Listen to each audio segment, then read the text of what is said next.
Hi, this is Brent, and I have a couple dates coming up that I wanted to mention. August 15th in Tulsa, Oklahoma, as part of the Blue Whale Comedy Festival. Doing a show there. I think it's a 6 p.m. show, and it's at Bob's Room, which is the side stage of Kane's Ballroom. And then on October 1st, I'll be at the Punchline Comedy Club in San Francisco, California. That's it. Hope to see you there.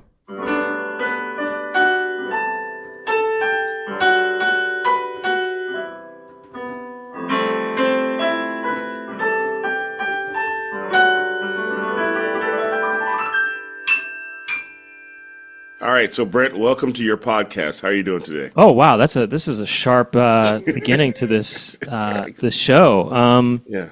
I usually start it off by going, "Welcome to the Brent Weinbach podcast. My name is Brent Weinbach, and I'm here with comedian W. Kamau Bell, or as I usually call him, W, or just W Bell or Dubs Bell." Yeah, Dubs Bell is what I call it, Dubs Bell. Okay, Dubs Bell. Yeah, that's what it kind of eventually really evolved to, Dubs Bell. But hey, look, you know what? I'm happy for you to start the show off like that too. I mean, it's a unique beginning, for a unique comedian. You are a unique comedian. First of all, congratulations. I was talking about you, actually. Oh, okay. Thank Congratulations you. on your new special. Thank you. Can you tell the people about it? What's it called? What's going on in this new special? Oh yeah, it feels like this is your podcast. It's called Popular Culture, and I'm sure everybody I'm sure all 30 people who listen to this have seen it already and know about it. Don't do that to yourself. Don't do that to yourself. Let's start again. Tell me about your new special. What's it called and what's it all about? It's called Popular Culture. It's about Michael Jackson and other pop culture figures and other pop culture topics. Well, Brent, you're known for being a stand-up comedian and for being, a stand-up comedian who performs lots of places, but you're not known for your special output. What made you decide to put a special out at this point? Well, I always want to put out specials. I mean, I've been wanting to. I have a backlog of a lot of material that I wanted to get out, but it's hard to, get people to want to produce it. Mm-hmm. Or help you produce it at least, which was the case with this last one. You know what? Actually, Louis kind of inspired me to put this most recent special out because our mutual comedy friend Louis Katz, for the people who are listening. Louis Katz, he put his special out about a year and a half ago, and he kind of he produced it himself, and he did really well with it too. Yeah. And you make an appearance in the beginning of it. I recorded that at a train station in Oakland, at the Amtrak station. And I said, I should just try to put this together. But I did actually have help. It was co-produced by a company. But I just thought I should just do what Louis is doing here. Actually, Louis, not only did I kind of get inspired by that, but, I started doing sets around town because of Louis, kind of, Because, we went to college together and then... Yeah, no, you were part of that group of comedians who I sort of think of as the same class. Although I don't think you all think of each other as the same class. But I think I'm in the same class. No, but I think about you and Ali Wong. And Shang Wang and Shang, I would say. I mean, Shang did start after. He started probably a year after me, but I consider that the same class. And Chris Tinkle for sure, and Ali Wong was a few years later, but I guess. That's what I mean. I was like, you all don't think of yourselves, but I think of it as like it's the group. I think of you as the millennial comedians, the comedians who understood that you should have a draw, whereas my generation of Gen X comedians were like, I'm not going to get a draw until showbiz tells me I have a draw. Well, yeah, I mean, but you did though. Eventually, I think you got inspired. Look, I was inspired by Louis Katz, and then you got inspired by me and the rest of us, and you started making your own. You started doing your own show, and it led to you eventually getting a TV show. Brent. I got inspired by you. I didn't get inspired by there's a very particular person, and you were doing shows with Moshe and Moshe Kasher and other people. But yeah, I got inspired by. But you're the one who I remember one night you came to the Punchline on a Sunday night, which nobody did shows on Sunday nights, and I remember people asking you, "Where are you coming from?" You're like, "Oh, I did a show at Cafe du Nord." It was like, "What? How was it?" It was sold out. And I was like, what? What do you mean it was sold out on a Sunday night? We don't do shows on Sunday nights. I got lucky on that one though, because it was I got lucky because I reached out to a bunch of press outlets or whatever, and they decided to do a little write up on the show, and I think that helped. And it was President's Day weekend or whatever, so people didn't have work on Monday, so people came out on a Sunday because of that. And also, I think the Punchline was sold out that night too. So I think people were looking for other comedy things. No, you're just doing it again, man. You're doing it again. I got lucky though, because like I said, I got the write up in one of the weeklies, and that was I got lucky on that because doing it again. Luck is the residue of design, Brent. Hey, look, it's both. It takes both. It takes design and it takes. If you weren't booking a show there, you wouldn't have got lucky. So no. I mean, it's both. But no, I take credit for it. So I think that, like I said, I remember that night being like, wait, this guy's doing shows on his own and he's selling them out, and I'm here at the Punchline thinking that that's what I'm supposed to be doing. And then I remember I asked you if I could open for you and you guys. I don't know if you asked that. I asked you if you'd want to do some of these shows or whatever, and I thought however it was, I was like, yes, whatever it was, whoever. I thought you'd be good, good for the show, good for the shows and stuff. And here's how the old guys do it. That's what you. That's how, You're not that much older, too, but No. I mean, I don't think you're that much older, I mean, I know how old you are, and you're not. At this point, we're all the same age because we're all elder. We all have gray hair, Yeah, we all. Yeah. Although I had gray hair back then too, but but I've caught up. I've passed you in the gray hair. I just said so I understand. I don't. You passed me? Yeah, it's all gray under here, man. Well, it looks similar to me actually. And but it's real. I mean, maybe I keep it short so you don't see it as much. Oh, that's true. That's true. But no, I mean, I remember when you had your long dreadlocks, and I have this vague. I mean, we talked about this a lot already, but you worked at a bookstore in Berkeley. It was a student bookstore, and you worked there when I went to school there, and I didn't know who you were back then, but when you mentioned that, I have this vague recollection of a young man similar to your height and hairstyle, and that worked at Ned's bookstore. Yep. And I think that must have been you. It was me. I mean, there might have been other people with dreadlocks there, but I think it was me. It was me. Yeah. And that's kind of neat, because I remember thinking, oh, that guy looks like a cool guy. I thought that. I thought that guy looks like a cool kind of guy who's working I'll probably know that guy for the next 30 years of my life. Yeah. But why did you move I guess, did you move to the Bay Area from Chicago, right? Mm-hmm. Did you move because you thought that because you wanted to be in a sort of more progressive environment or something, or what? Or was it because of the history of San Francisco comedy, or like what made you want to move to the Bay Area from Chicago? So it was really the comedy scene. It was nothing about the politics. I didn't move there really as a political comedian. Whatever. Oh, really? About me now. No. Wait a second. You used to not be a political comedian.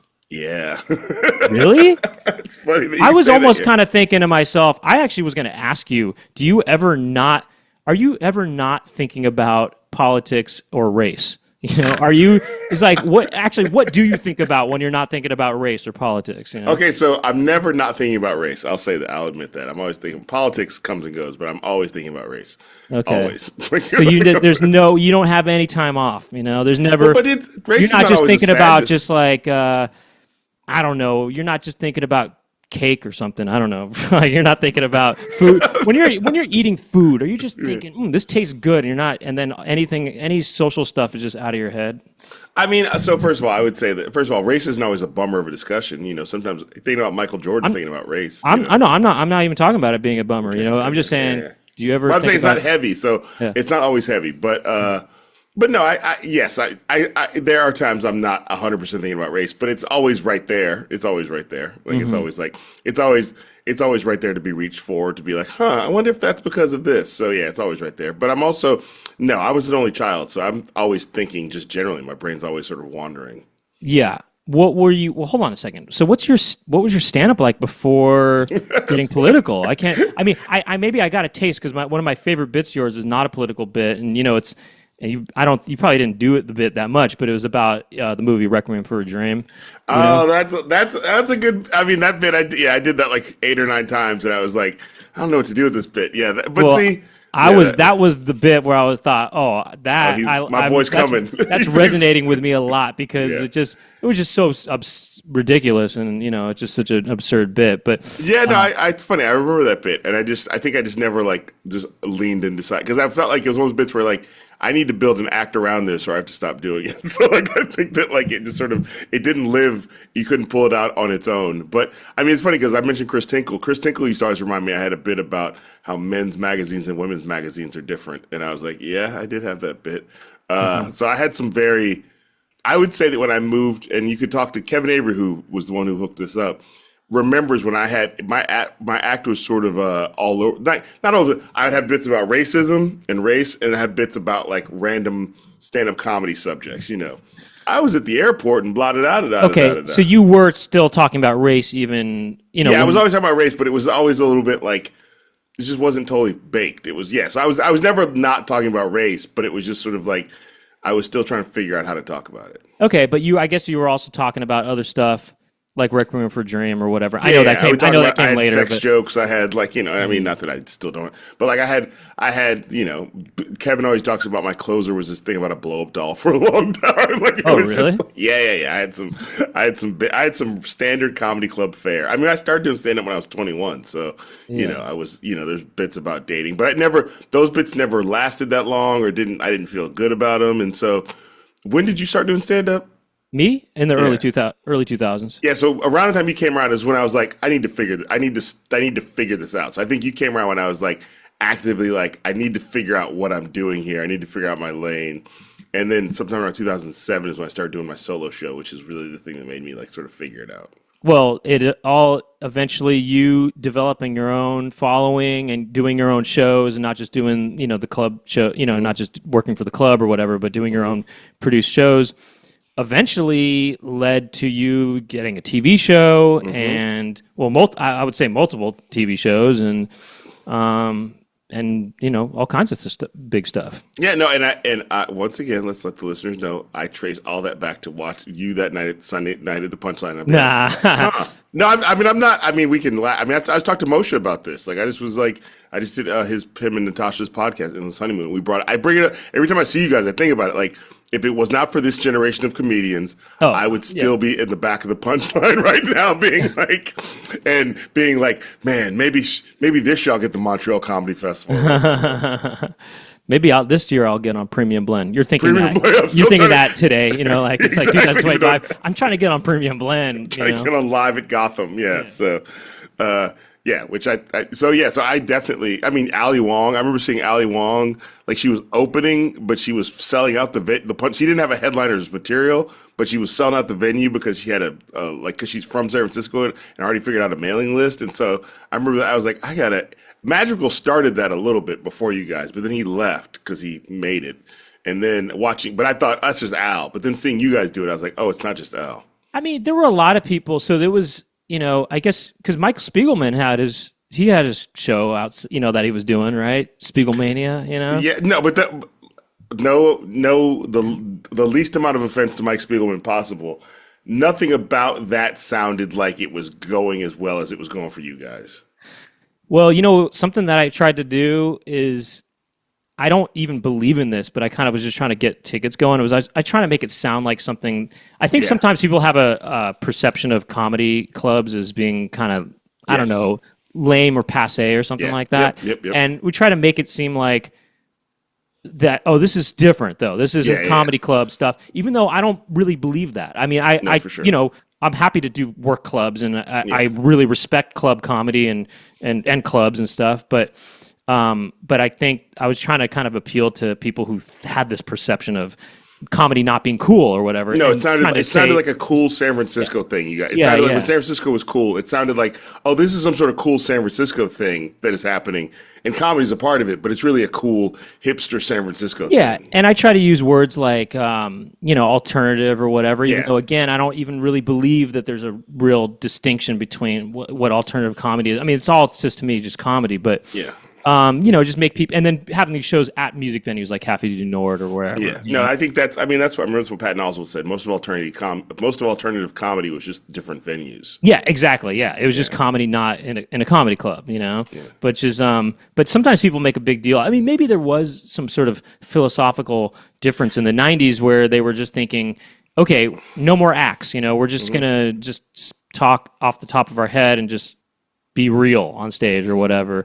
But it wasn't, that didn't really hold. No. People develop acts anyway. But also, let's be clear, your act in particular already meant that it was going to feel different than a standard comedy club because of who you were as a comic. So I think that, like, for example, I remember when I first used to get booked on your shows, I was a little worried that I'd be too regular for your shows. Like, I'd be too, now, I didn't. That turned out not to be the case. I felt like I did well on those shows. I liked having you on my shows because at the time, I mean, I was doing I did a lot of characters and stuff. I still do characters, a lot of characters, but I did a lot of characters, and I feel like people sometimes could misinterpret what I was doing as racial or something. You needed the black guy to be like, I'm friends with Kamau. No, so it wasn't even. No, it wasn't even that. Actually, I wanted people to.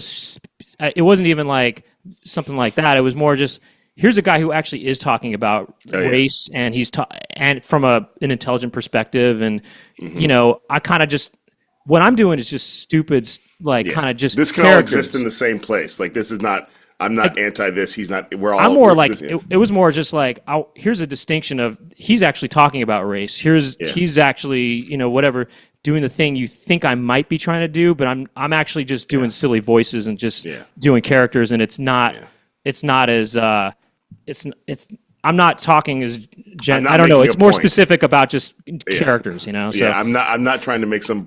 You're not necessarily trying to make some broader political. I'm not trying to make a point. Yeah, exactly. Here's the point, guy. Now let me just do my character. Something like that. Yeah. I just want to do silly, fun characters, and also. It's more anyway. I just thought it was a good dynamic, Yeah, I definitely. I remember thinking I was not, but I think again, it was a great lesson for me. And then after a while, I was like, I should be able to do this myself, right? I should be able to I've been around. People know me. I should be able to build a draw. And so I remember your first show that you kind of put on that was something kind of different was that Makeout Room show because you had me on it, and it was kind of like a variety show. Yeah, no, I started just doing because I think again I was afraid of I was afraid of saying it's the Kamau show. And so I made it a variety show as a way to go, I'll bring more people in. And I also wanted to make something that was kind of like in the spirit of what you're saying. Like there was an opera singer on it, and there was a tap dancing guy who had tap danced down at like the BART station. There was there was to make it a little bit more the last throes of San Francisco weird but then I realized I was putting a lot of work on selling these tickets and booking this thing, and I had the first 10 minutes on stage, and that was it. And I was like, that's not sustainable. So then you started making your own, just developing your one-man show. Yeah. Which was, as you guessed it, about race, and it was, and it was, and then that started getting attention, and then eventually got the attention of Chris Rock, and that led to you getting a show on FX called Totally Biased, which Louis Katz ended up working on. And look at this! Look what I'm drinking coffee. I didn't even think about that. There it is. Yeah, Totally Biased mug from the. Is there a special place in your heart for that show? I mean, is it? Yeah, I'll say this, I think the memories of it have aged better than the reality was. So people will I will run into adults now who are like, when I was a kid. That's crazy. What year was that show at this point? 2000. It was 2012, 2000. It was a year, 2012, 2013. So if you were 12 years old, you're now like an adult in your 20s. And so I've run into people who are like, when I was in middle school, you know what I mean? And so I definitely think that it has I'm happy with the fact that people remember it fondly because I would have assumed it would have been forgotten about completely because it was only on for a year. And I'm also happy that I'm not doing that show is over because that show was not great for me personally. Did you? I mean, okay, it was your first TV show. How did you handle it? I mean, did you feel in over your head or here's what I would have done differently. Kamau, you get a TV show hosting a late night talk show once a week. Okay, first. I'm going to go see if Jon Stewart will let me hang out on The Daily Show for a few months and let me just sort of see because I literally didn't know. I didn't know what the jobs were. I didn't know what the So like people would stand next to me and tell me stuff. I was like, I don't know who you work for. Are you my boss? Are you not my? Do you work for me? You know. So I didn't know what the jobs were. I had never done teleprompter before. I didn't. I had never. So many things that you have to sort of know. And I hadn't had that much TV experience. I don't literally only done Premium Blend once. You know what I mean? So I think I would have like signed up for some sort of TV boot camp. Hold on a second. You actually were on Premium Blend? I think I was on the last season of Premium Blend. Oh, that's interesting. Okay, I was on the season I was on. Here's funny. I was trying to get on that season, I think. Damon Wayans was the host. Oh, yeah. I remember he had trouble saying Felipe Esparza. He had trouble saying Oh, was Felipe Esparza. on that show? Yeah, he was on. I don't know if he was on my episode, but he was on that show. I just remember we had done Montreal together, so I knew Felipe a little bit. So he had trouble saying. So this is right after Montreal, or you got it kind of through Montreal? Yeah, sort of. No, I didn't get through Montreal, but it was all around that same. I think it was all at the same time because Montreal didn't get anything out of it. But 2005 is when you went to Montreal, right? Yeah, so Premium Blend was like 2006. Must have been, yeah. Yeah, because it was before. The reason why I know that is because I had a joke that was my closer forever, which I'm sure you remember, or one of my big jokes, one of my first big political jokes about there will never be a black president named Barack Obama. Right. So that joke I did on Premium Blend, and so that became credited as being the first ever Barack Obama joke on television. Yeah. Because he was still senator, he hadn't run for president, he hadn't even started. I feel like I heard about Barack Obama first because of you, actually. On stage. Like I heard the name Barack Obama first by just watching you. It is I don't take credit for a lot of stuff, but it is entirely possible that for many people, I was the first time. He had done the Democratic National Convention in 2004, so this might have been 2005.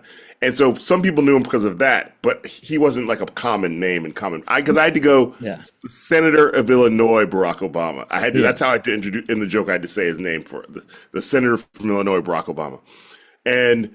So, which is when I started writing politically, was when he became more like in the spotlight. But I forget what. That season of Premium Blend on my episode. I don't know if she was on my episode. Sebastian was on that season. Sebastian Maniscalco, when he was just named Sebastian, he didn't have a last name at that point. Right. Michelle Buteau was on that season of Premium Blend. You know, so there was like, it's funny to look back and go, oh, we had some hitters on there. Definitely, yeah.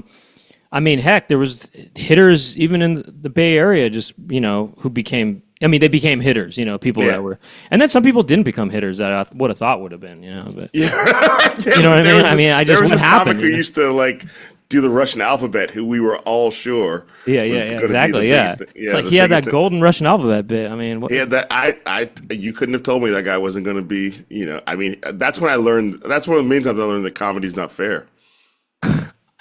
What do you mean? It's not a meritocracy. It's not about or showbiz is not a meritocracy. You're the best. You get to win. That there's a lot more that goes into it than that. I can only tell you, whatever this is in my career, I only made it because I took paths that people told me not to take.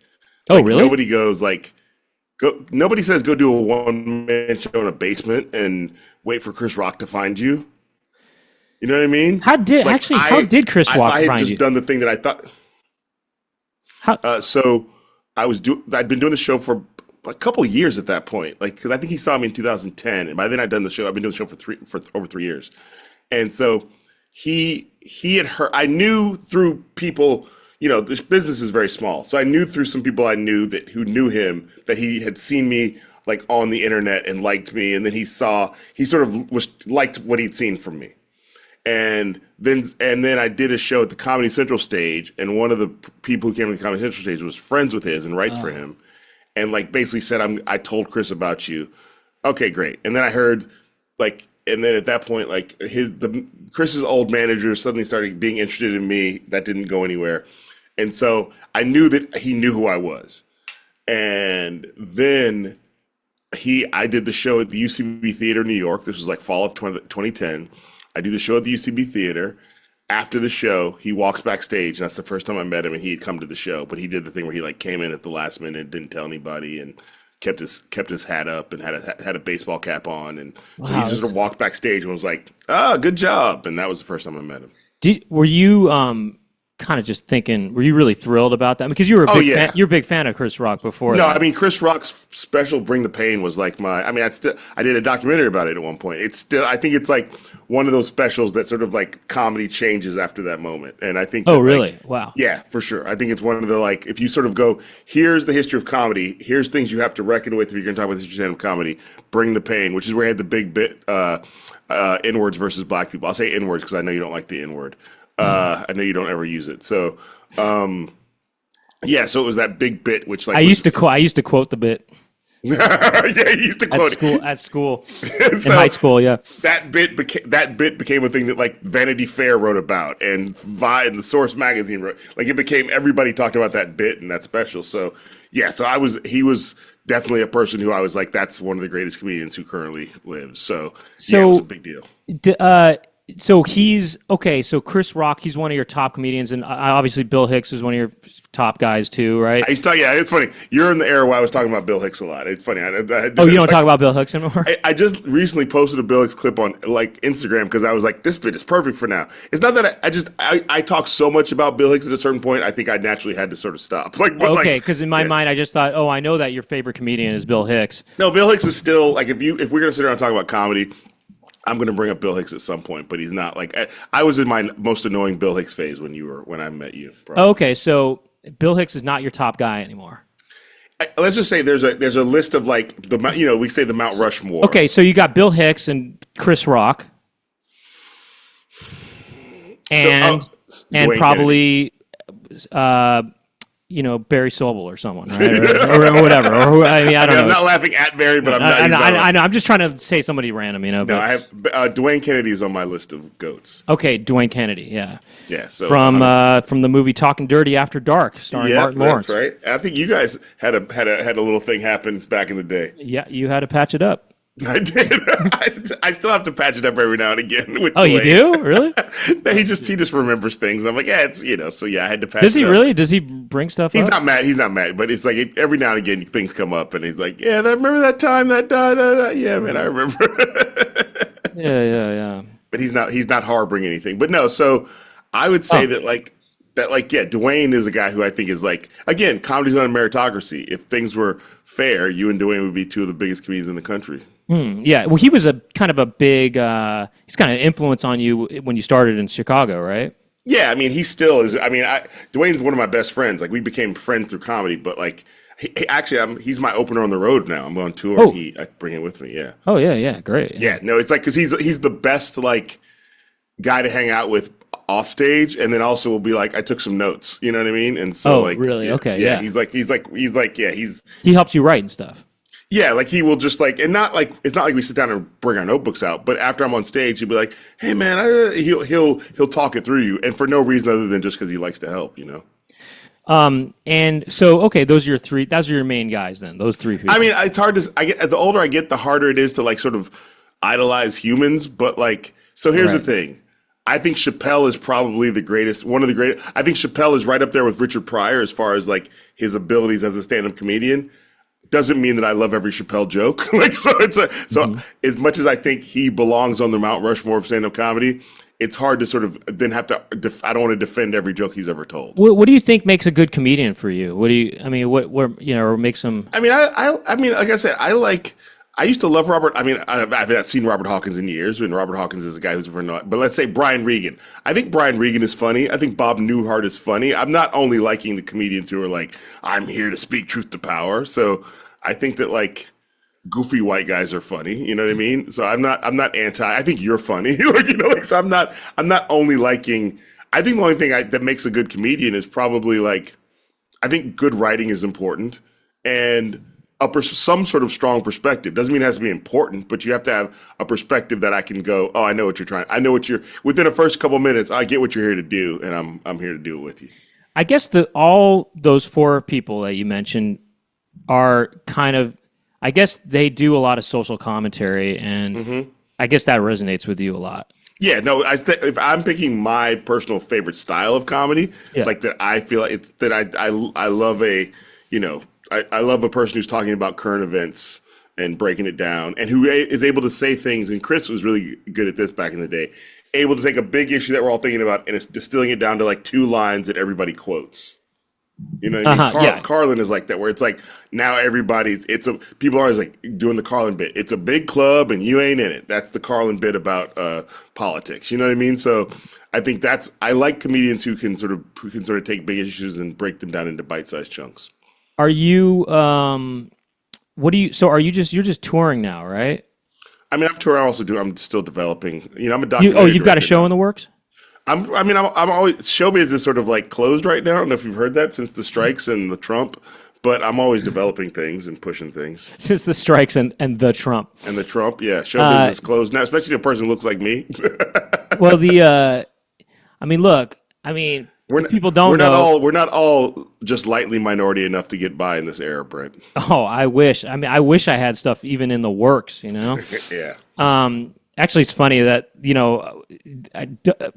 W and I actually went down to Los Angeles together to do the diversity search, you know? I try to take any opportunity I can get. You sure did. You didn't make a lot of people happy.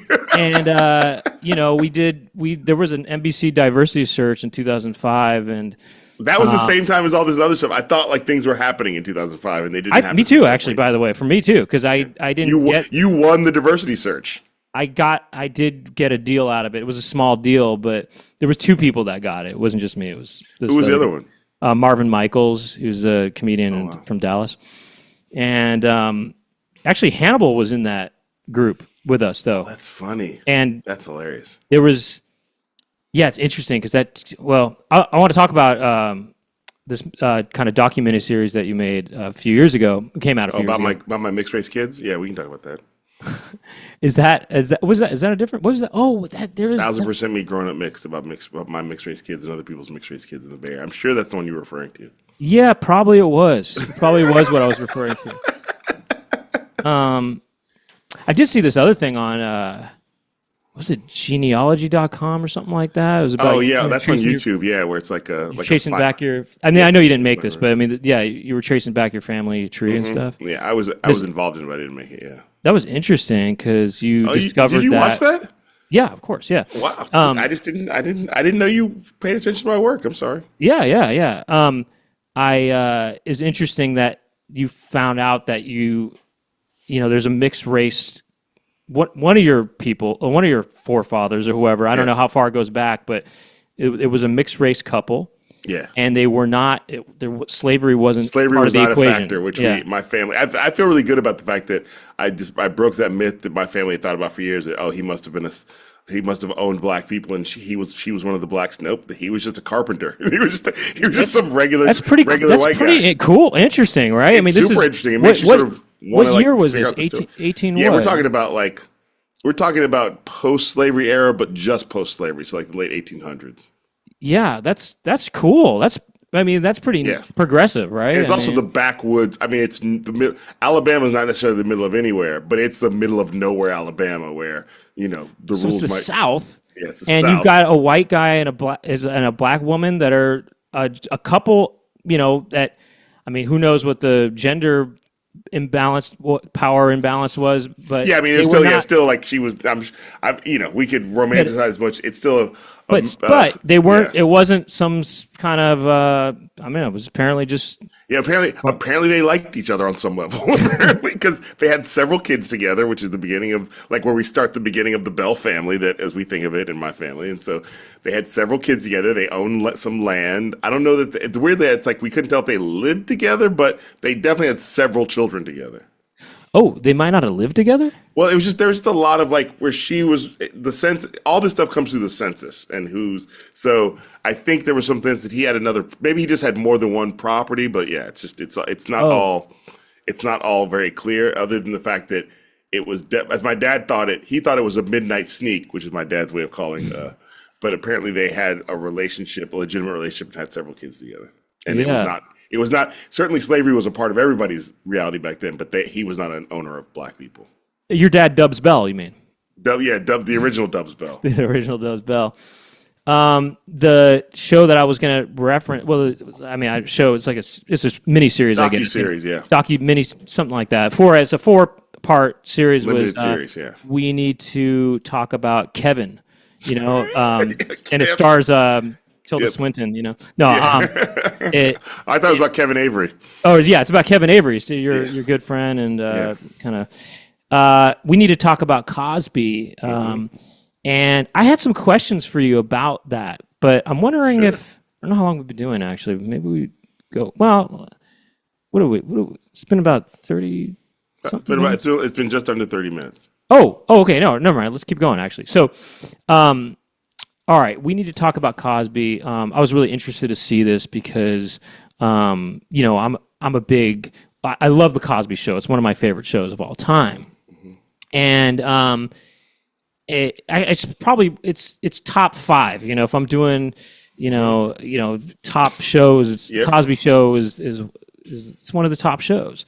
Yeah. And maybe it is for you too. I don't know. I mean, I'm an adult now, but yeah, it was one of the most influential shows in my upbringing as a kid. So yeah, it's one of the I guess what I wanted to ask you, because I feel like it wasn't.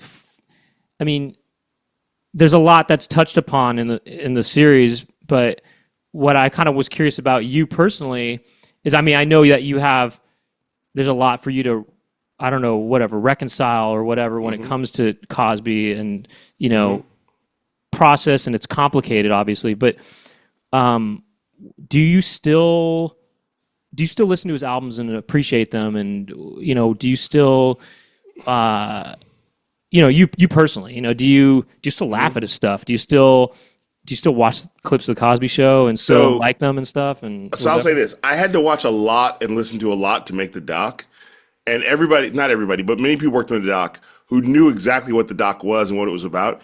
We all talked about how we would laugh and enjoy the clips, even though we knew what the greater thing about the doc was. Like, we are not here just to talk about how great it is. So we get back to that Mount Rushmore. Bill Cosby is on the Mount Rushmore of American stand-up comedy. Just forget what you personally think about him or anyone. If you just talk about comedians who changed the game for America, for stand-up comedy, and American stand-up comedy is a fairly recent art form, so that's why a lot of the goats are like the older generation. But Bill Cosby definitely was and I give a lot of love to Bill Cosby himself, because that's the special that made me want to do stand-up comedy. Right. And that special, I actually spend loving time breaking down how great that special is. And I feel like I can only do that because I'd spent almost 2 hours telling you the truth about this man. You know what I mean? Yeah. So, I guess that's I'm not the question. now going to pull up and watch a Cosby thing just because I've spent too much. I spent a lot of time looking at that guy. Okay. Because you reviewed so much footage and stuff, especially for making this, doing this project or whatever. But I guess, do you still, even not from an objective perspective of, okay, what he did for comedy and, and whatever, I mean, that sort of stuff, separating all the dark stuff that happened also, do you still, but are you still entertained by Cosby's output as a comedian? I could pull up a YouTube clip of him doing stand-up right now and laugh if I wanted to. Oh, okay. You would. So you mean okay? So you do. I still find it didn't. The Dentist is one of the greatest stand-up comedy bits ever written. If I pull it up, I'm going to smile.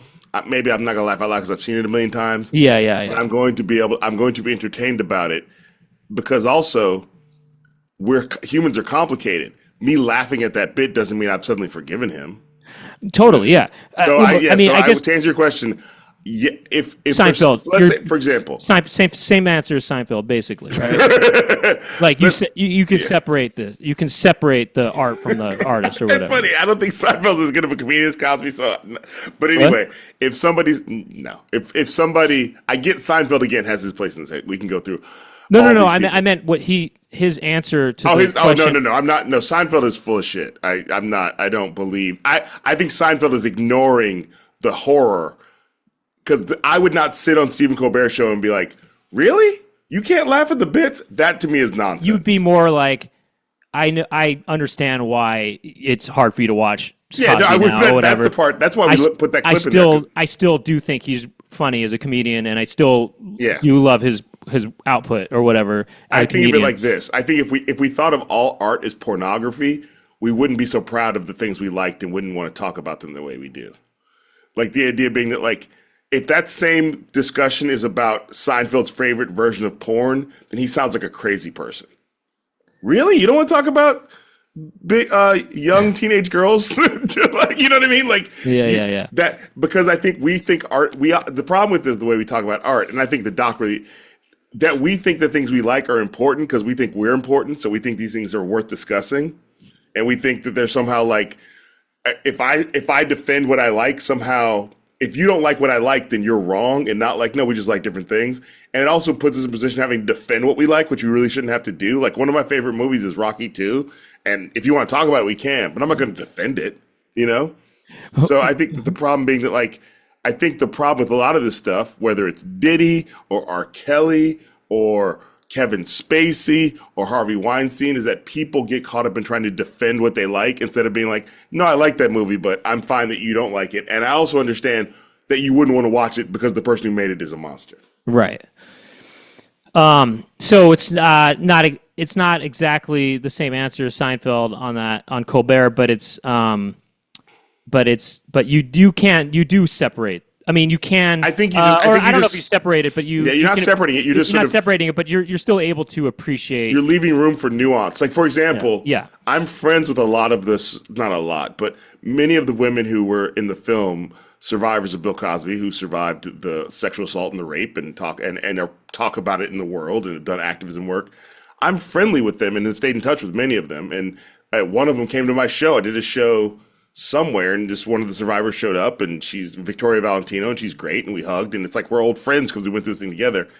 If somebody sent me a new Bill Cosby undiscovered album that nobody had heard of from 1978, I would probably listen to it because I would just be curious about what is this thing that is like, what is this piece of comedy archival that I wouldn't send it to Victoria. You know right. Totally, like Whereas I think Seinfeld would probably send it to her, you know? Hey, Nah. I know you feel a certain way, but maybe you haven't heard this.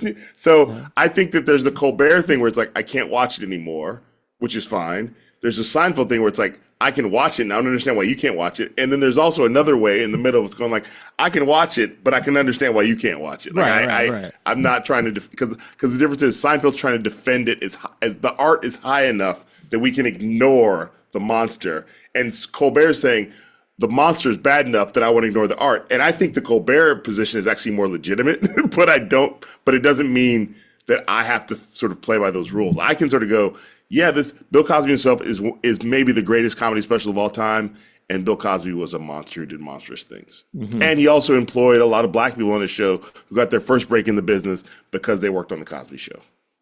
Mm-hmm. Yeah, I learned about that stunt stuff too on I Spy. I didn't know about that. Yeah. That's what I'm saying. Like one of the things that made me want to do the doc in the first place was I read the article about how the documentary that they were making about that was sort of stuck because of all the stories that had come out, and they didn't know what they were going to do with the documentary and if it was ever going to come out. I was like, okay, that's history that we're going to lose. Oh, did that documentary never come out? I don't think so. The woman who well, at least there's a little bit of light shed on it. If it ever comes out, I'd be happy to help her promote it or whatever. But yeah, the woman who's in the doc who talks about it was making it. I just don't know. It would be hard to get, unless you're independently wealthy, it'd be hard to finance anything related to Bill Cosby right now. Yeah, and for people, okay, well, look, here's the thing. I want to talk to you more about the docuseries. We need to talk about Cosby, and I also want to talk to you about Rocky 2, since you brought it up. Okay. And also, I want to talk to you about that Requiem for a Dream bit, actually. Okay. I brought it up and I didn't mention it. I didn't really go into even what the bit is, just for people to know, because it's a funny premise and it's a funny bit. I can't. I mean, it requires an act out, which won't happen, I guess, on this. But, but anyway, I think let's wrap up the main episode. And if you want to continue on with us, you can do the extended version at patreon.com/poundcast. POUNDCAST. You're probably wondering, what's that mean, Poundcast? Well, it's a long story. You don't need. You don't. I'm not that bothered by it. You don't need to know. On the extra episode, on the extra bit of this podcast, Brent's going to say the N-word, but like the actual word. So really, pay extra to tune in. He's going to say the whole thing with the hard R. You guys might want to check this out if you're not already signed up on Patreon. patreon.com/poundcast. You get the extended episodes. You get the episodes a couple days early as well. If you want to watch video of this, you can go to youtube.com/Brent Weinbach podcast. And thank you to Jack Birch for his help behind the scenes. And W, is there anything that you want to mention or plug or anything? Right? I mean, so I'm doing most of my creative output on Substack right now. My Substack is called Who's With Me, same as my comedy tour. So it's not hard to be on Substack. You just need an account, but you will get the most sort of versions of my creativity other than the social media stuff I write. I write every week on Substack and do live Substacks. It's like social media without the trolls. Although there are Nazis on Substack, but I don't hang out with them. And wait, don't you have something called Office Hours? Yeah, on Substack, I do a thing. So it's free, except for I do a thing. If you want to pay $5 a month, because I have 3 children, you can. Then we do a thing called Office Hours, where I go in there. I'll either take questions or bring on somebody like a young Brent Weinbach, and we'll talk for. It's like a podcast that never podcasts anywhere, so it's like a little more loose. It's funny because there is. Do you know about Office Hours Live? Oh yeah. No, I'm not in any way trying to like. No. I know. I mean, look, the concept comes from college office hours. I mean, it comes from it's obvious that's where it came from. I think for both actually, but no, just so people. I think some people who listen to this probably know about office hours. It's separate from that. Hours. This is just go to my Substack, sign up. If you want to throw me $5, then you can go to my Zoom or Substack live office hours. That is not the big giant show that you're thinking about, but also you can just come for free and just read my writings. Hey, my latest piece was about how billionaires should be considered a separate race of people. Oh, interesting. A new race. Yeah. Well, look, Dubs Bell, W. Kamau Bell, W. Do you not like people to know what the W stands for? No, it's not a big. The first time I ever had to make that decision was when Terry Gross asked me, and I was like, "Well, if I tell Terry Gross, I guess everybody's gonna know." So anyway, Walter. Yeah. Thank you. Yeah, no, I don't want to be called Walter. Slow down there, sir. Thank you for being on, and thanks for taking the time. And we're gonna continue on in just a bit, but otherwise, see everybody next week, and thanks for watching. Bye-bye. Bye.